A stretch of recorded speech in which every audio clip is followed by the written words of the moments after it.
Pagājušajā nedēļā Aizkrauklē, Jaunceltnes ielā 31, izcēlās neparasts un satraucošs gadījums. Iedzīvotāji ziņoja par iespējamu cietsirdību pret baložiem. Nama apsaimniekotāja Sijā Lauma A darbinieki bija aizmūrējuši bērniņu ventilācijas lūkus, un bērniņos palikušas baložu mātītes ar mazuļiem. Putni vairākas dienas bija iesprostoti bez ēdiena un ūdens. Lai gan iedzīvotāji par situāciju ziņoja jau ceturtdien, reāli glābšanas darbi notika tikai svētdien. Pēc izsaukuma ieradās glābēji, kuri konstatēja problēmu un izsauca apsaimniekotāju. Ar pacēlāju palīdzību ventilācijas lūks tika atvērts, ļaujot putniem izkļūt brīvībā.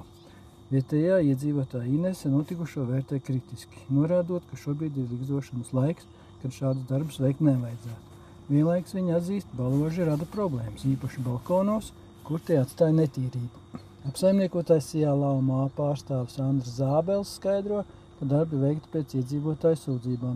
Pirms lūka aizvēršanas putni esot iztrankēti un par likstām informācijas nesot bijis. Iespējams, putni bēniņos iekļuvuši atkārtoti no citas puses. Uzņēmums atzīst, šī ir pirmā šāda pieredze. Pēc dzīvnieku aizsardzības organizācijas ieteikumu nolemts līdz augustam šāds darbus neveikt. Rudenī gan ventilācijas lūkus plānots aizvērt, lai nākotnē novērst līdzīgas situācijas.